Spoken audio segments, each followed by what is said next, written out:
What happens when an arrogant bully messes with the wrong top general?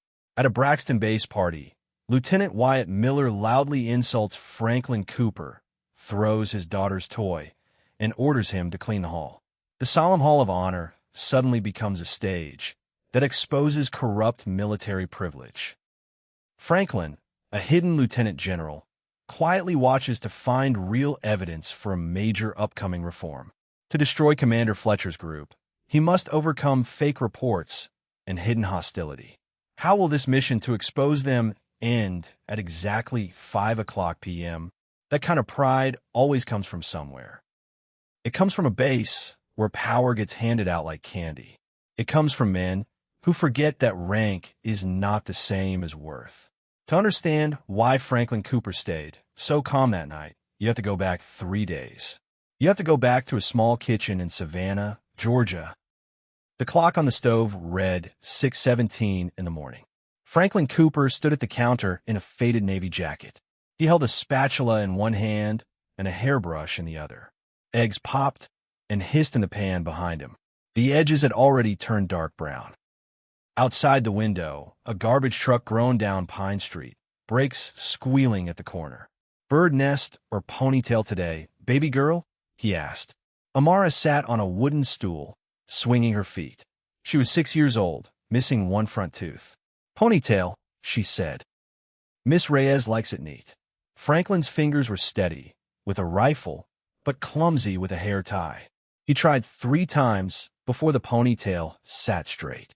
The smell of burnt toast drifted from the counter, mixing with her strawberry shampoo. Amara reached into her backpack and pulled out a small pink pencil case. A cartoon kitten smiled from the plastic cover. "Take her with you," Amara said, pressing it into his palm. "So I'm always right there." Franklin's throat tightened for a second. He slid the pencil case into his jacket pocket, letting one corner peek out. In the closet behind him hung a dress uniform. 3 silver stars sat pinned to the shoulder, hidden under a garment bag that had not been unzipped in months. Amara chewed her toast slowly, watching him with careful eyes. "Are you scared for my first day?" she asked. "Because I am a little." Franklin crouched down to her height, resting his hands on her small shoulders. "Everybody gets nervous the first time," he said. "Even grown-ups. Even generals." "You don't get nervous," Amara said, giggling. "You're the bravest dad ever." He smiled, though something behind his eyes stayed heavy and quiet. Bravery, he thought, was easier to fake for a 6-year-old than for himself. 2 years earlier, Franklin's wife Sarah had died after a long illness. Before she closed her eyes for the last time, she made him promise one thing. "Protect what's right," she whispered. "Protect it even when nobody's watching." That promise sat behind every quiet choice Franklin made now. He carried it the way other men carried their medals. At 10:33 that morning, a plain envelope arrived at his private mailbox in downtown Savannah. No return address, no stamp of any office. Inside was a single typed page and signed, sent by someone who refused to give a name. The letter came from Fort Braxton, a training base on 55 acres of pine forest in North Georgia. It described a missing sum, $412,800.50, gone from a diving equipment budget. It listed 14 young soldiers who had quit or transferred in 6 months. One name kept repeating through every complaint: Lieutenant Wyatt Miller. Franklin read the page twice. His jaw set hard, a small muscle jumping near his ear. Commander Douglas Fletcher, the base leader, had rejected every single complaint. Each rejection used the same phrase: protecting a strategic asset. Franklin folded the letter along its crease and set it beside his coffee cup, untouched and cold now. He pulled up personnel files on his laptop, scanning names one by one. 7 of the 14 soldiers who transferred were under the age of 23. 2 had filed for medical leave the same week they left. A pattern like that never happened by accident. His phone buzzed once with a text from Arthur asking if he had seen the letter yet. Franklin typed back a single word: reading. His fingers hovered over the keyboard a long moment before he set the phone face down on the desk. Franklin looked at the calendar pinned above his desk. 3 days remained, until Amara's first day at Pine Ridge Elementary.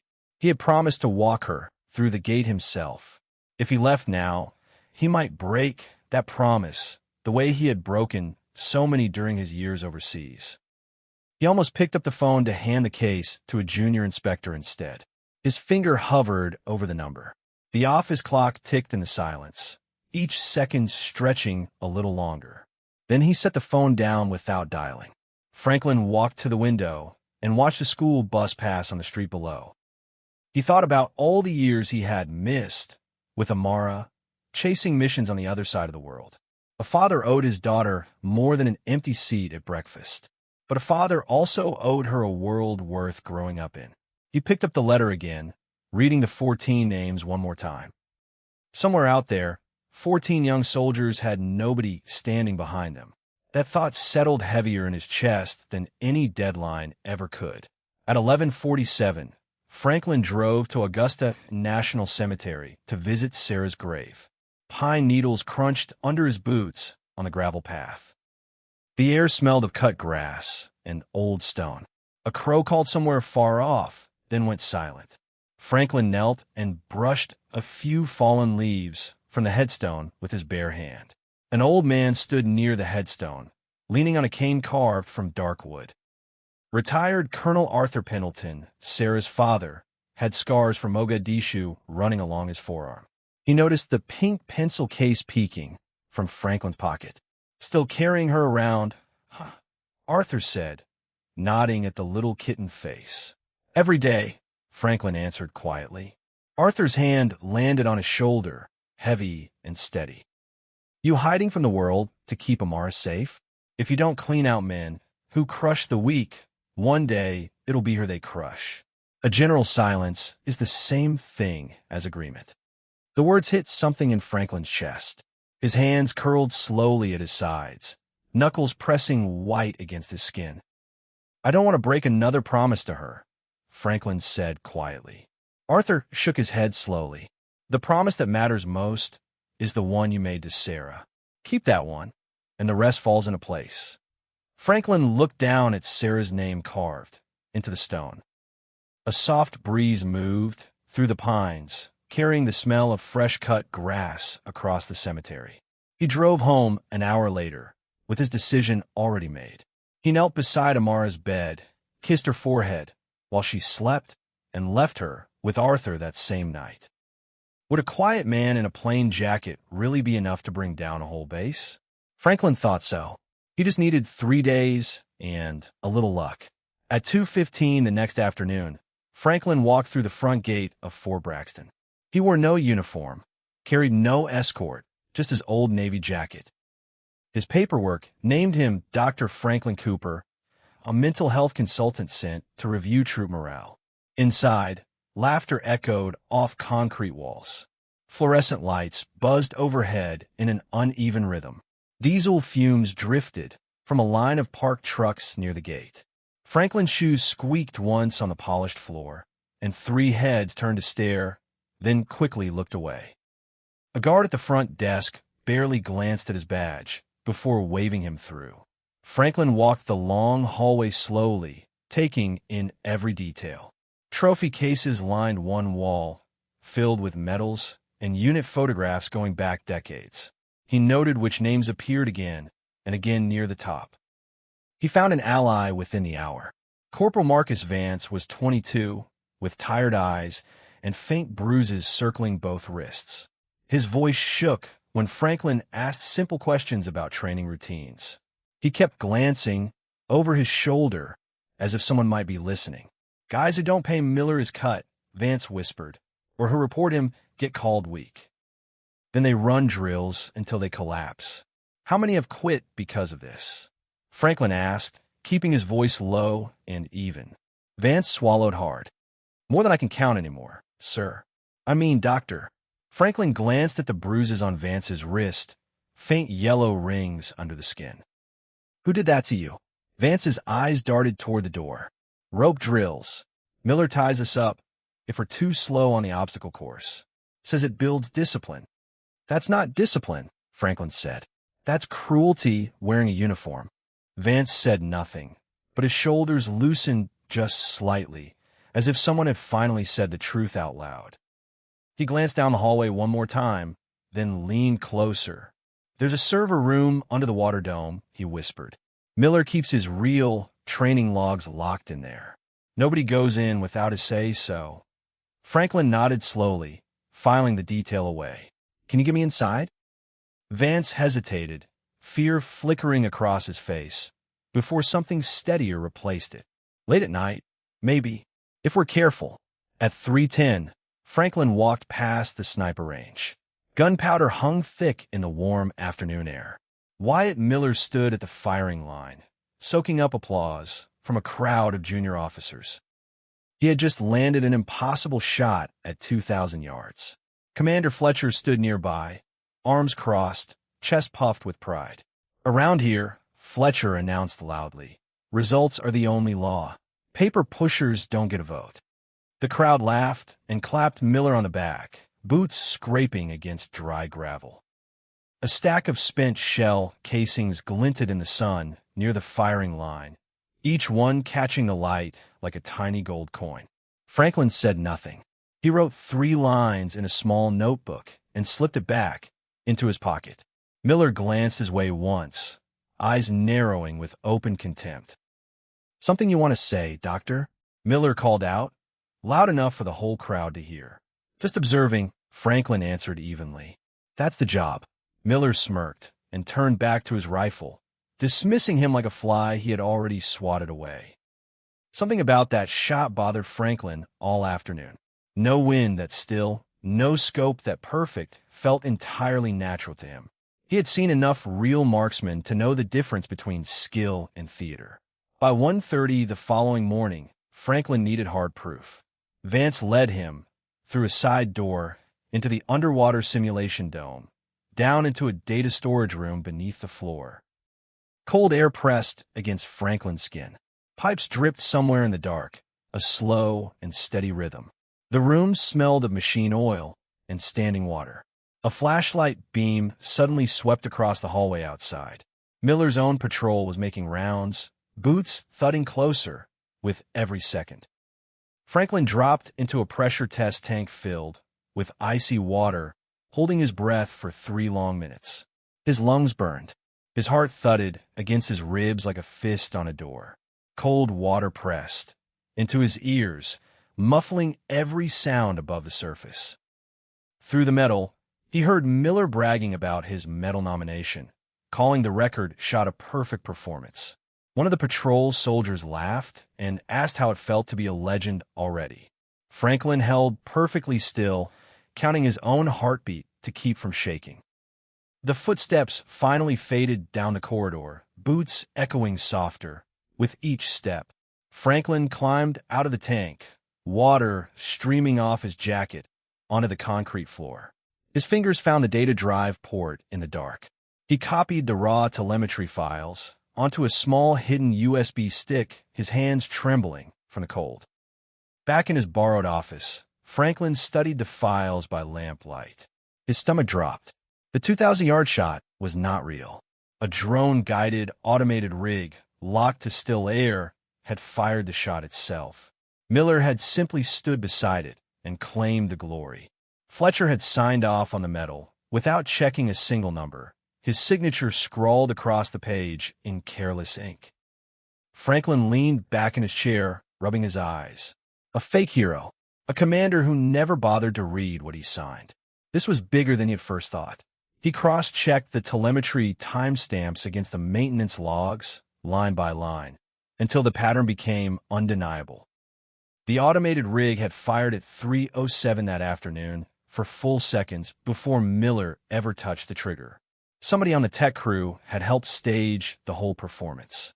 Franklin printed 3 copies of the data and hid them in 3 separate places, just in case.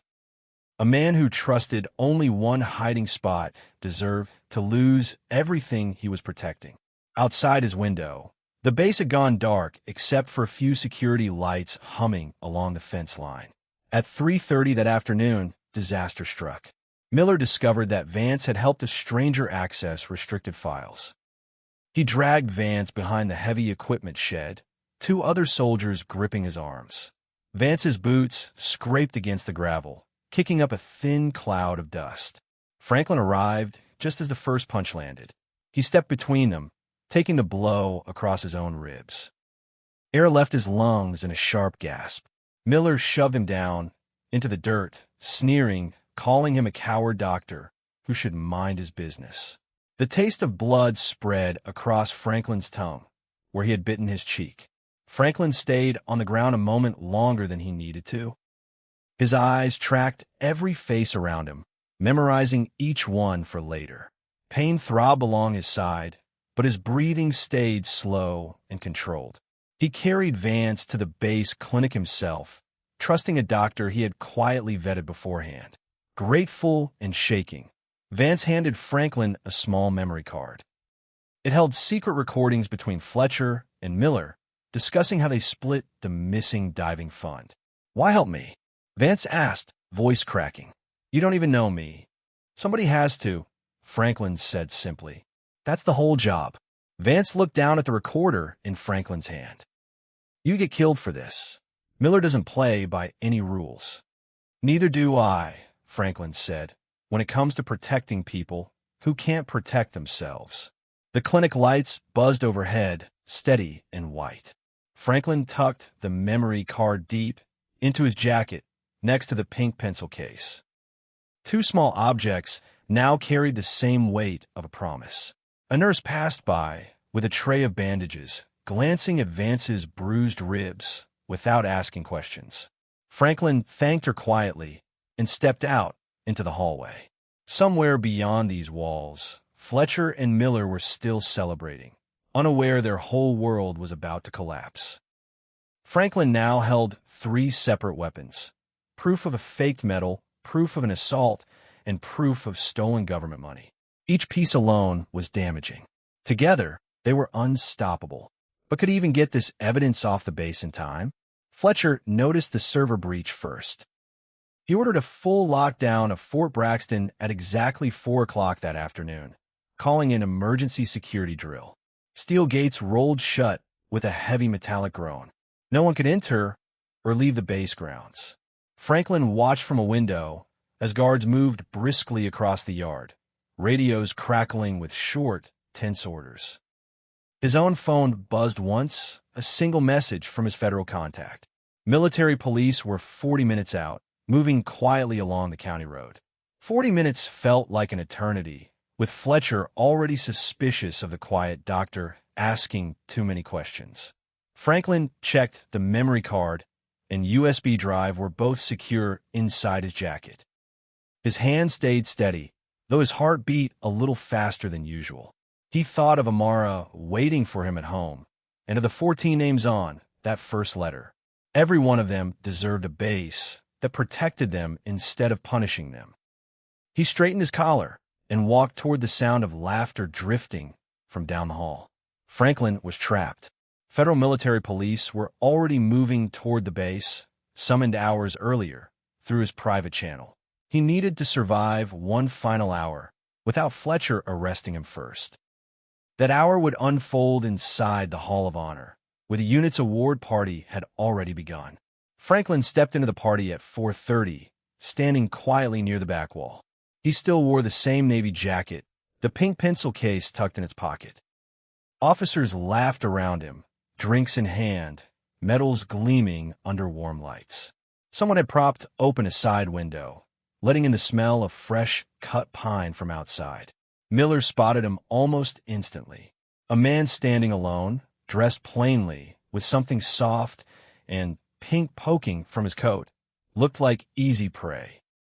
Miller crossed the room, boot heels striking the stone floor with sharp, deliberate cracks. Conversations died down around him, one by one, as heads turned to watch. "What's your rank, huh, sweetheart?" Miller sneered, snatching the pencil case from Franklin's pocket. He hurled it to the floor. The plastic clattered against stone, skidding under a nearby table. "Oh, look, a lost babysitter sneaking into a real soldier's party. Get on your knees and pick it up. That's your rank." Franklin's face did not change. His pulse stayed slow, and even though his jaw tightened just slightly. Around them, officers began to chuckle, sensing easy entertainment. Somewhere behind the bar, ice clinked softly into a glass, an ordinary sound in a room turning cruel. Miller grabbed a dirty glass off a passing tray. He pressed it hard into Franklin's chest. "Clean this hall, doctor. Start with the floor. That's about your skill level." The crowd's laughter grew louder, ugly and careless, bouncing off the high stone ceiling. Fletcher stood a few feet away, glancing off toward the window, pretending not to see any of it. His silence was its own kind of permission. A young lieutenant near the bar looked down at his shoes, unwilling to meet anyone's eyes. Franklin bent down, slow and deliberate, and picked up the pencil case with 2 fingers. He brushed a smear of spilled wine from the kitten's painted face. He said nothing at all. His silence unsettled Miller more than any shouted comeback could have. "Cat got your tongue." Miller pushed the glass harder into Franklin's chest. "Or are you too dumb to talk?" A young officer near the back let out a nervous laugh, then quickly covered his mouth. Miller grinned wider, feeding on the attention like a man who had never once been told no. He leaned in close, his breath smelling of whiskey and triumph. "Careful," Miller said, voice dropping low. "Men who don't know their place tend to disappear from bases like this one." Franklin's eyes stayed locked on his, steady and unblinking. He said nothing, letting the threat hang useless in the air between them. Somewhere behind the bar, a bartender quietly set down a tray, careful not to draw attention to himself. The overhead air conditioner clicked and hummed in the quiet gaps between insults. A wall clock ticked steadily above the trophy case. Nobody in the room dared step forward to help. Somewhere outside, a distant engine rumbled, low and constant, growing slowly louder. Was that engine just another supply truck? Or was it something Miller had never expected? Then, at exactly 5 o'clock, heavy boots struck the corridor outside in perfect unison. The double doors of the Hall of Honor swung open hard, banging against the walls. 4 generals marched inside, dress uniforms crisp under the harsh light, medals catching every flicker from the chandelier above. Major General Alistair Croft led the group, his face carved from stone. Behind him marched 3 more generals, their medals catching the light with every measured step. The room went silent except for one glass slipping from someone's fingers and shattering on the floor. A junior officer near the trophy case dropped his drink entirely, the sound swallowed by the deeper silence spreading through the hall. Nobody moved. Nobody breathed too loudly. Even the air conditioner seemed to hush itself for the moment. The 4 generals walked straight past Fletcher. They walked straight past Miller, who stood frozen mid-sentence, mouth still half open. They stopped directly in front of Franklin Cooper and snapped into a perfect salute. "Reporting, Lieutenant General Cooper," Croft said, voice steady and loud. "Military police have the base fully secured.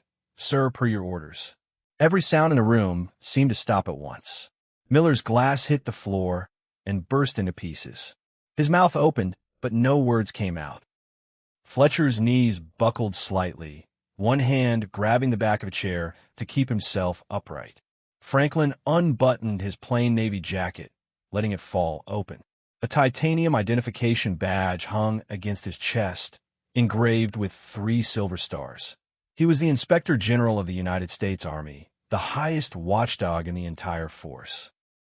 Lieutenant Wyatt Miller. Franklin's voice carried across the whole hall, calm and even. "You are under arrest for falsifying a combat record. You assaulted a fellow soldier. You conspired to steal government funds." He turned toward Fletcher next. "Commander Fletcher, you are relieved of duty, effective immediately. You stole $412,800.50 from this base." Fletcher's face drained of color, pale as paper under the fluorescent lights. His mouth moved, but only a broken whisper came out. 2 military police officers stepped forward and took hold of both men's arms, cuffs clicking shut with a cold metallic snap. Miller's chest heaved, his breath coming fast and shallow. Sweat beaded along his hairline, catching the light. The man who had bragged about killing shots now could not meet a single eye in the room. His hands shook against the cuffs, knuckles pale and trembling. Young officers stood frozen like statues, afraid to even shift their weight. Somewhere near the ceiling, a heating vent rattled softly, the only sound besides footsteps and Fletcher's ragged breathing. Franklin did not raise his voice again. He knelt down slowly, picked up the pink pencil case, and pulled a white handkerchief from his sleeve.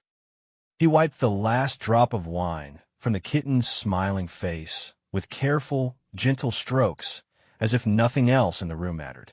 He straightened up and looked at the younger soldiers gathered near the walls. Their eyes were wide, some ashamed, some finally relieved. One young private wiped his palms against his uniform, still shaking from the shock. "A uniform doesn't make a soldier," Franklin said simply. "How you protect the weak defines who you really are." Nobody answered him. Nobody needed to. The only sound left was Fletcher's boots scraping across the floor as the officers led him away. At 5:45, the sky outside had turned a deep orange over the pine trees surrounding Fort Braxton. Franklin walked toward a black SUV waiting, with its engine already running. Gravel crunched softly under his boots as he crossed the lot. Behind him, the Hall of Honor's lights flickered back on, one by one, as if the whole building was breathing again. Corporal Vance stood near the entrance, arms still wrapped in a sling. He offered a small, grateful nod as Franklin passed. Franklin nodded back, a quiet promise passing between them, without a single word. "What happens to the rest of us now?" Vance asked quietly. "A new commander arrives tomorrow," Franklin said. "One who reads every report before signing it." Vance's shoulders finally relaxed, the tension of months melting from his face. Behind them, military police loaded Fletcher and Miller into separate vehicles, doors slamming shut with a hard final sound. Other soldiers gathered near the entrance, watching in stunned quiet. The two men, who had ruled the base for years, were driven away in handcuffs. Franklin slid into the back seat and pulled out his phone. Amara's voice answered on the second ring, bright and quick. "Daddy, are you done?" she asked. "All done, baby girl," Franklin said, warmth spreading through his chest for the first time in days. "Tomorrow morning, I'm walking you into your first day of school. I promise." "Did you bring her with you?" Amara asked. "Like I said." Franklin touched the pocket of his jacket, feeling the small shape resting against his ribs. "Every step of the way," he said softly. "She never once left my side." "Was your work hard today, Daddy?" Franklin looked out the window at the darkening pine trees rolling past. "A little hard," he admitted, "but some good people helped me finish it." "I'm glad you're okay," Amara said, yawning through the phone. "Grandpa, let me have ice cream for dinner." Franklin laughed softly, the sound surprising even himself after such a long day. "Just this once," he said. "I'll see you in the morning, baby girl." The SUV rolled forward down the long gravel road, pine trees closing in behind it like a curtain. Fort Braxton grew smaller in the rearview mirror, its shadows finally swept clean. Somewhere behind him, a new commander would soon take Fletcher's place, one Franklin trusted to keep his promise to every young soldier still serving there. Inside his jacket pocket, the small pink pencil case rested exactly where it belonged, close to his heart, clean and quiet once more. Tomorrow, a different kind of morning waited for him. It held a school gate, a nervous little girl, and a father who finally kept every promise he had made. For the first time in 2 years, Franklin let his shoulders drop against the seat, fully at ease. He watched the pines blur past the window, each mile carrying him closer to the only rank that ever truly mattered to him. Somewhere behind those trees, Amara was already dreaming about her first day of school. She had no idea how far her father had traveled just to keep his word.